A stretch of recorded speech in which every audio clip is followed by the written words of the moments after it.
মৰিয়নিত BJP দলৰ সদস্য ভৰ্তি অভিযানত ৰাজ্যিক উপসভাপতি ৰাণা গোস্বামী। এই অভিযানতে কংগ্ৰেছ দল আৰু গৌৰৱ গগৈক লৈ তেওঁ কেইবাটাও মন্তব্য কৰে। সমগ্ৰ দেশৰ লগতে যোৰহাট জিলাৰ মৰিয়নিতো বিজেপি দলৰ সদস্য ভৰ্তি অভিযান পূৰ্ণক্ৰমে চলা দেখিবলৈ পোৱা গৈছে। মৰিয়নিত সদস্য ভৰ্তি অভিযানৰ নেতৃত্ব লোৱা দেখিবলৈ পোৱা গৈছে ৰাজ্যিক উপসভাপতি ৰাণা গোস্বামী।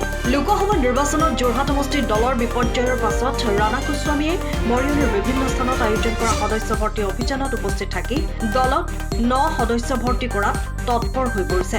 উপসভাপতিগৰাকীয়ে লোকসভা নিৰ্বাচনত গৌৰৱ গগৈ পিতৃ তৰুণ গগৈ নামতে একাংশ ভোট পোৱা বুলি প্ৰকাশ কৰে। তাৰ উপৰিও তৰুণ গগৈ পৰিয়ালৰ কথা তেখেতে তন্নকৈ জানে আৰু এতিয়াই এই বিষয়ত মুখ নুখুলি নিৰ্বাচনৰ সময়ত মুখ খুলিব বুলি মন্তব্য কৰে।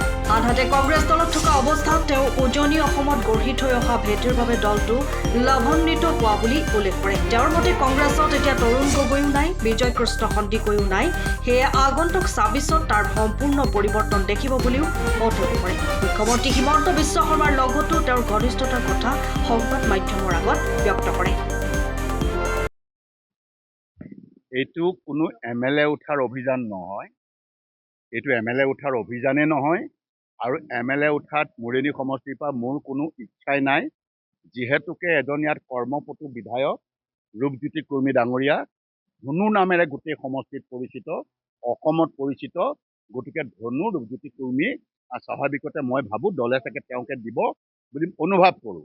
কিন্তু মূল কথাটো আছে যে যিহেতুকে দলে দায়িত্ব দিছে, দলৰ যেতিয়া দায়িত্ব দিছে যে মোক ইয়াত প্ৰভাৰী কৰি পেলাই, অমৰ শইকীয়াক সহপ্ৰভাৰী কৰি পেলাই দলৰ দায়িত্ব পালন কৰাটো মই আগতেও মোৰ নিয়ম আছিল, এতিয়াও নিয়ম আছে আৰু সেইকাৰণে যোৱাকালিৰ পৰা আমাৰ সদস্যত্ব অভিযান আৰম্ভ হৈছে আৰু সেইকাৰণে মই কালিৰ পৰা ইয়াত মই পুৱাৰ পৰা গধূলিলৈকে আপোনালোকে দেখা পাইছে যে আমি আজি আমাৰ ৰূপজ্যোতি কুৰ্মী ডাঙৰীয়াও সদস্যত্ব অভিযানত ঘূৰি ফুৰিছে, আমিও ঘূৰি ফুৰিছোঁ, আমাৰ মণ্ডল সভাপতিকে আদি কৰি সকলো ঘূৰি ফুৰিছোঁ।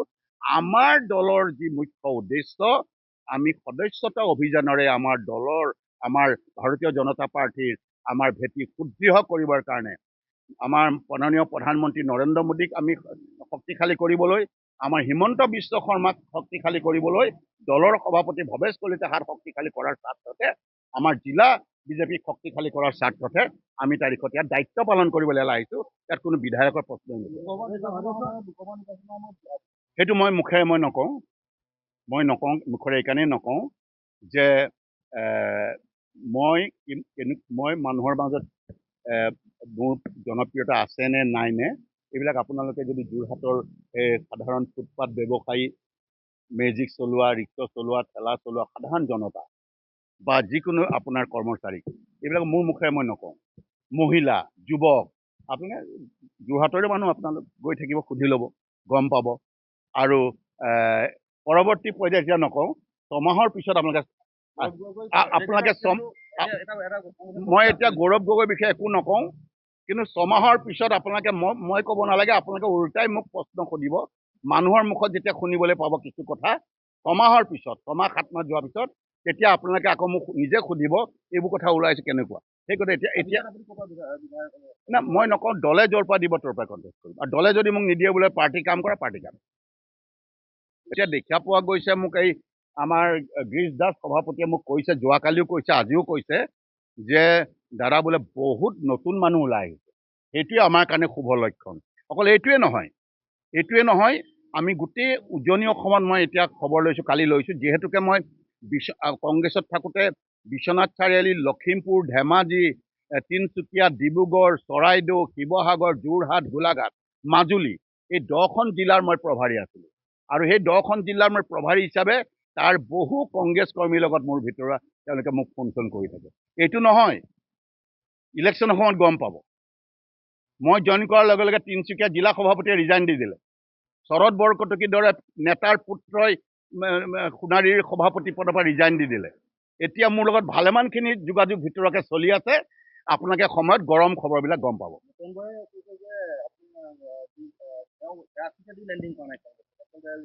নাই, স্বাভাৱিকতে চাওক, ভূপেন বৰাৰ মোৰে মাজত 28 বছৰীয়া বন্ধুত্ব সম্পৰ্ক আছে। আমি দুয়ো 28 বছৰ, এবছৰ দুবছৰ নহয়। শুনি আচৰিত হ'ব যে মই বেলেগ দললৈ আহিছোঁ, কিন্তু ভূপেন বৰাৰ 28 বছৰীয়া বন্ধুত্ব আছিলে। কাৰণ তেখেতে ডিব্ৰুগড় ইউনিভাৰ্চিটি জেনেৰেল ছেক্ৰেটাৰী আছিলে, মই তেতিয়া NSY ষ্টেটত আছিলোঁ। তেখেত হিতেশ্বৰ শইকীয়াৰ দিনত আহিছে, ময়ো হিতেশ্বৰ শইকীয়াৰ দিনত আহিছোঁ। তেখেতে মই ডিষ্ট্ৰিক্ট কংগ্ৰেছৰ সভাপতি হৈছোঁ, যুৱ কংগ্ৰেছৰ জিলাৰ সভাপতি হৈছোঁ, তেওঁ প্ৰদেশ যুৱ কংগ্ৰেছৰ সভাপতি হৈছে। এটা কথা শুনি আচৰিত হ'ব যে 2006 চনত দুয়ো একেলগে MLA হৈছোঁ, 2013 চনত দুয়োজনে একেলগে অল ইণ্ডিয়া কংগ্ৰেছৰ ছেক্ৰেটাৰী হৈছোঁ, দুয়োজনে একেদিনাখনে একেখন কাগজত তেওঁক সভাপতি, মোক কাৰ্যকৰী সভাপতি বনাইছে। গতিকে আমাৰ দৌৰ একেলগে আছে। গতিকে এইটো ঠিক, গতিকে স্বাভাৱিক কথা কৈছে, যদি কোনোবাই যদি পেৰাচিটত লাণ্ডেন কৰিছে বুলি ভূপেন বৰাই ভাবিছে বা নাই ভবা, তেতিয়াহ'লে সেইটো নিশ্চয়কৈ এইটো হয়তো তেখেতে পৰিষ্কাৰ সেই সম্পৰ্কত মই নকওঁ, কাৰণ মুখ্যমন্ত্ৰীয়ে দিয়া মন্তব্যত মই নকৰোঁ, কাৰণ তেখেত আমাৰ মুখ্যমন্ত্ৰী হয়, তেখেত আমাৰ জ্যেষ্ঠ হয়, সন্মানীয় ব্যক্তি হয়। গতিকে মুখ্যমন্ত্ৰীৰ দিয়া প্ৰতিশ্ৰুতি মই যদি প্ৰতিক্ৰিয়া কৰোঁ, তেতিয়া মুখ্যমন্ত্ৰীক